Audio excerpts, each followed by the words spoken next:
कहानी बहुत समय पहले की बात है। एक सुंदर, समझदार और साहसी राजकुमारी थी, राजकुमारी ईशानी। उसे महलों की सजी धजी जिंदगी से ज्यादा जंगलों और रहस्यमयी जगहों का आकर्षण था।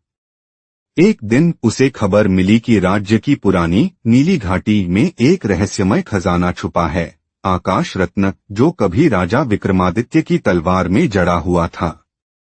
कहा जाता था, जो भी उस रत्न को छुएगा वह अदृश्य हो सकता है। लेकिन वह घाटी अब चोरों का अड्डा बन चुकी थी और कोई वहां जिंदा वापस नहीं आता था। ईशानी ने बिना किसी को बताए अपना रूप बदलकर एक साधारण लड़की की तरह सफर शुरू किया। मिलन होता है चोरों से। रास्ते में उसकी मुलाकात हुई 3 शातिर लेकिन मजेदार चोरों से, बिल्ला, चीकू और नाटू।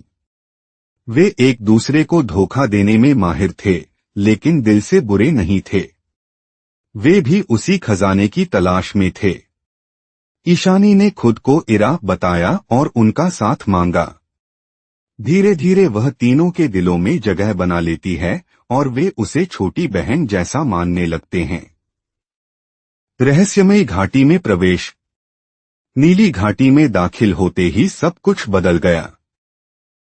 पेड़ बातें करने लगे, हवा में अजीब सी गंध थी और हर मोड़ पर कोई न कोई रहस्य छुपा था। चोरों को शक होने लगता है कि इरा कोई आम लड़की नहीं है, लेकिन वे उसका साथ नहीं छोड़ते। एक रात ईशानी को नींद में चलकर एक गुफा में जाते हुए देखा गया।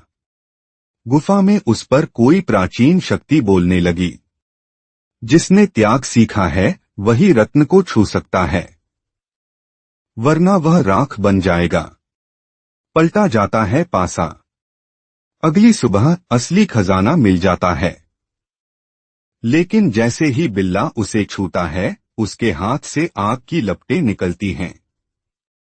तभी ईशानी उसे बचा लेती है और अपनी असली पहचान बताती है। चोर दंग रह जाते हैं, लेकिन नाटू कहता है, हमने तुझे बहन माना था, अब तुझे खोने नहीं देंगे।